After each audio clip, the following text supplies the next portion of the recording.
Excluded from my sister's nuptials, I packed my luggage and flew to the Bahamas, ultimately finding myself privy to the century's most spectacular unraveling. There, I reclined beneath a scorching sun, a chilled pina colada in hand, when my mobile device abruptly erupted with furious vibrations. It hummed akin to a deranged wasp nest. Scores of missed calls, a deluge of urgent messages. My mother, my sibling, cousins I seldom converse with. Even my Uncle Mike, a man convinced telephoning is sorcery, was illuminating my display. I narrowed my eyes at the screen's pandemonium, the notifications blurring into a predictable chorus of alarm. Where are you? Call me immediately. This is catastrophic. I smirked, took a deliberate sip of my beverage, and silenced my phone. They desired me absent from their flawless matrimonial event. Excellent. I was absent, and I was experiencing my finest existence while their cherished occasion imploded. Allow me to briefly recount how I reached this point. I'm Theo, aged 34, the individual who consistently served as my family's unifying element, particularly for my younger sister. Nora, I'm the one who traversed the nation to assist her in settling into her initial Seattle apartment, who remitted funds when her startup failed, who remained awake until dawn, guiding her through successive heartbreaks. Thus you can envision my astonishment upon receiving a message from her 3 weeks prior to her wedding. Hey Theo, just a heads up. We finalized the guest list. Had to make some tough calls. Hope you get it. Love you. Tough calls. Tough calls. I reread the message repeatedly, each phrase piercing deeper. I wasn't some arbitrary guest or a distant relative she hadn't encountered since the Clinton presidency. I am her brother, her sole sibling, the man who has been her anchor through every tribulation. And now I constituted a tough call for her wedding to her fiancé, Bryce, some technology executive she dated for 2 years. I sat on my sofa gazing at my phone, a slow-burning incredulity spreading internally. This had to be an error. I telephoned my mother. She answered after several rings, her voice overly sweet and cheerful. Hi, darling. What's happening? No pleasantries exchanged. I proceeded directly to the point. Mom, Nora just messaged me. She states I'm not invited to her wedding. What in the world is occurring? Pause. Precisely lengthy enough to verify this wasn't a malfunction. Oh dear, she sighed, employing that particular tone she reserves for when she perceives me as overreacting. It's merely a wedding. Don't exaggerate its importance. Just a wedding. My stomach churned, a combination of fury and wounded feelings twisting tightly. Mom, I'm her brother.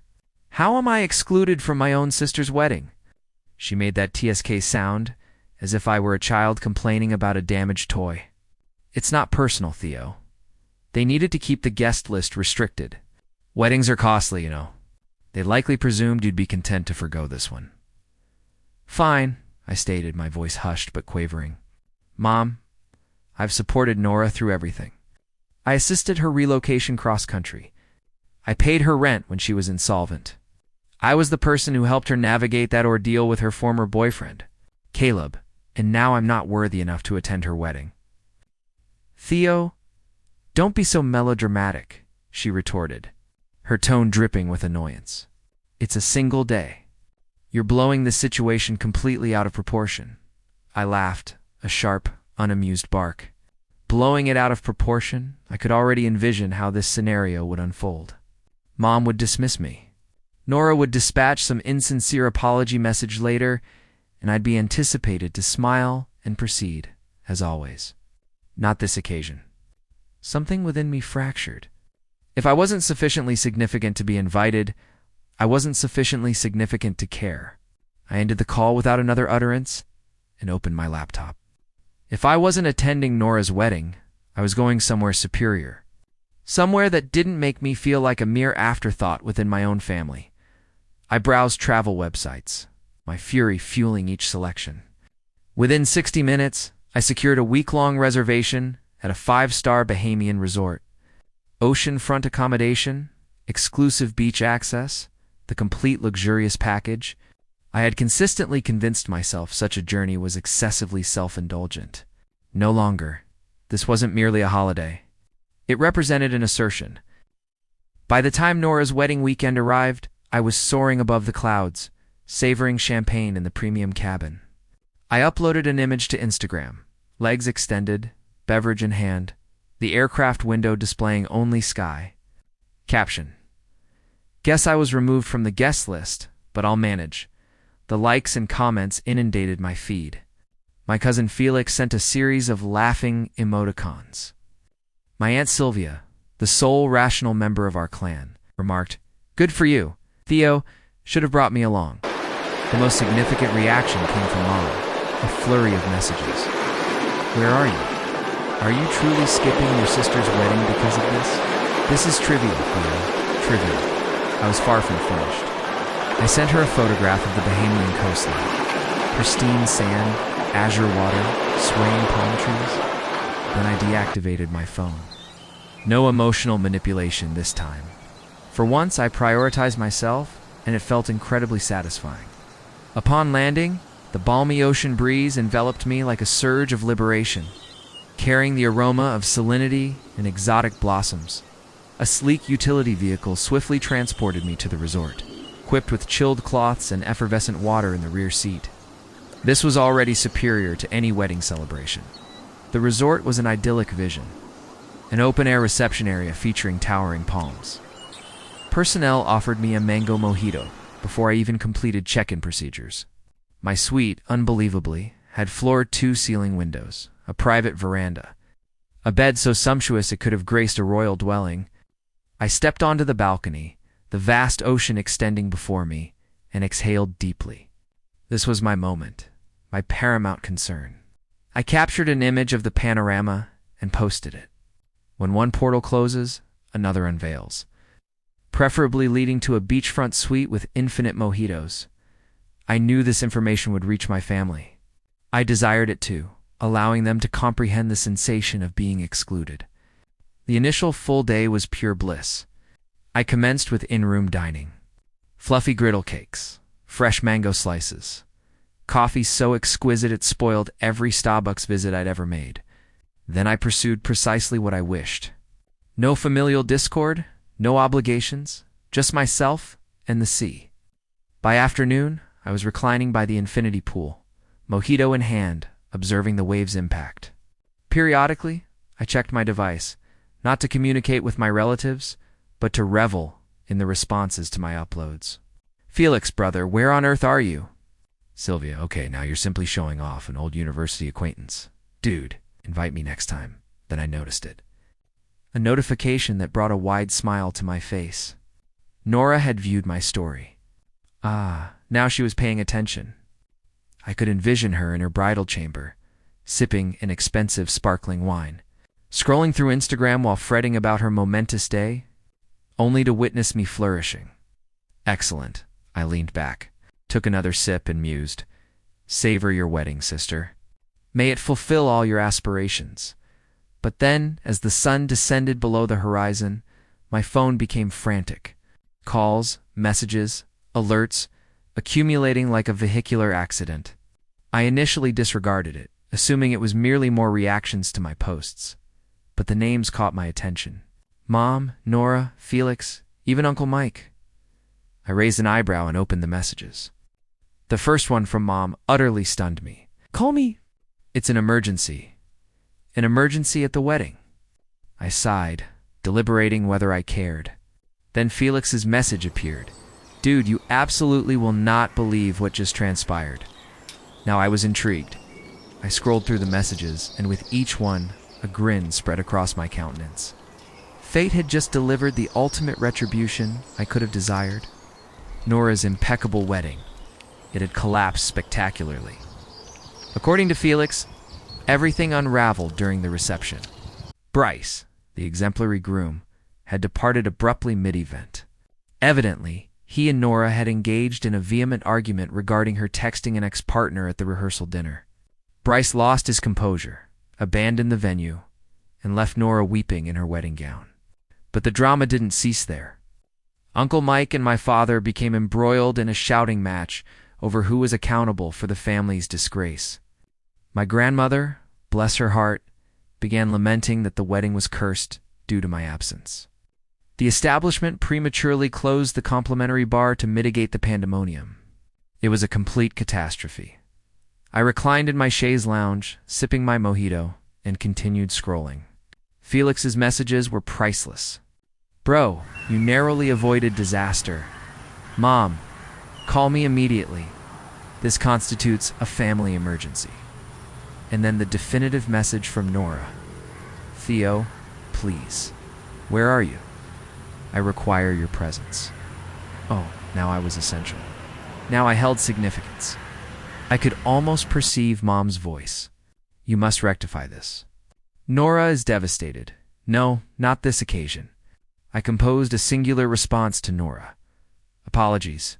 I'm occupied relishing my overreaction. Hope the wedding was a triumph." Then I blocked her contact. I blocked Mom's.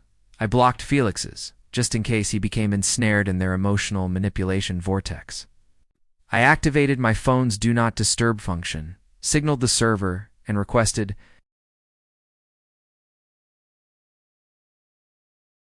another beverage. My family was welcome to descend into disarray. I was in paradise, and I was not permitting them to spoil it. The subsequent morning, I awoke to the rhythmic sound of waves breaking beyond my veranda. The air carried the fragrance of salt and hibiscus blooms. And for one magnificent instant, I forgot about the turmoil at home. Then I checked my phone. Even with the majority of my family blocked, I had a deluge of unanswered calls from unidentified numbers, likely relatives attempting to reach me. A few voicemails had managed to bypass the block. Against my better judgment, I listened to one. Mom's voice, hysterical. "Theo, I don't comprehend what you believe you're accomplishing. But this is not the moment for your childish outbursts. Your sister is heartbroken. We require your presence here. This family needs to remain united." I rolled my eyes and deleted it. Next, Nora, her voice thick with tears. "I don't understand why you're behaving this way. You are my brother. I need you. Please return my call." Deleted.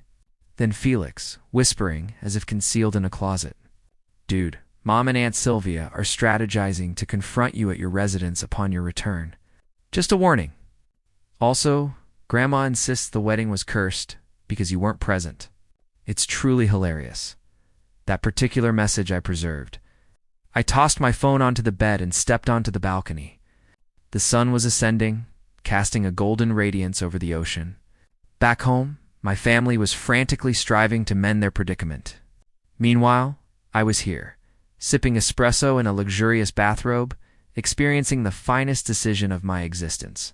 Poetic, truly. They had made me feel like an outsider, and now they were supplicating for my assistance. I captured an image of my breakfast. Griddle cakes, fresh pineapple, a mimosa so flawless it could have been considered art, and posted it. Commencing my day free of tension. Hope everyone back home is faring well. Then I scrolled through the blocked notifications, smirking at the missed calls. I ordered another mimosa and reclined. They could wallow in their melodrama. I was finished acting as their rescuer. By midday, I was relaxing in a private cabana, a pina colada in hand, when my phone vibrated once more. This time, it was my cousin Leia, the sole family member I had not blocked. Her message: "Okay, I know you're furious and entirely justified, but you absolutely must hear what transpired after the wedding. Call me. You're going to adore this."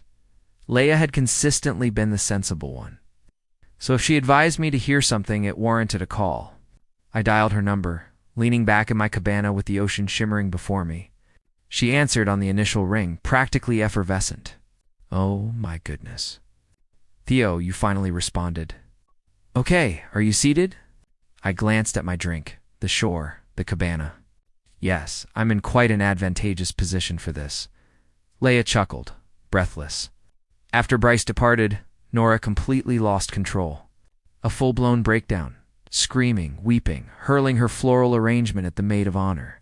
It resembled a reality television catastrophe. I smirked.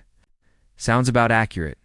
It improves," Leia stated, barely restraining herself. Everyone was attempting to soothe her.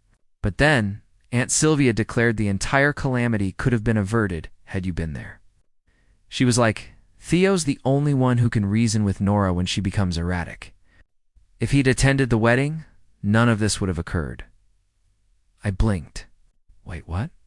Yep, Leia affirmed, giggling. Aunt Sylvia continued discussing how you are the cohesive force of this family.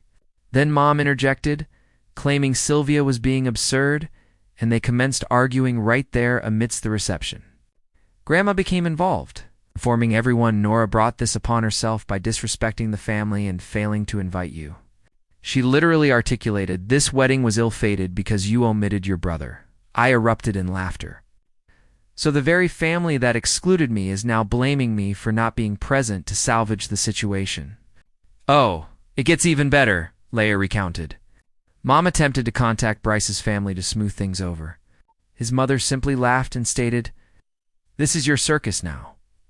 I had to place my drink down before spilling it from laughing so intensely. So, where's Nora currently?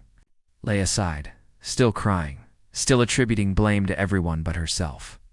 Last I heard, she was attempting to rescue the situation with some impromptu vow renewal concept, but it's not materializing. She's a disaster.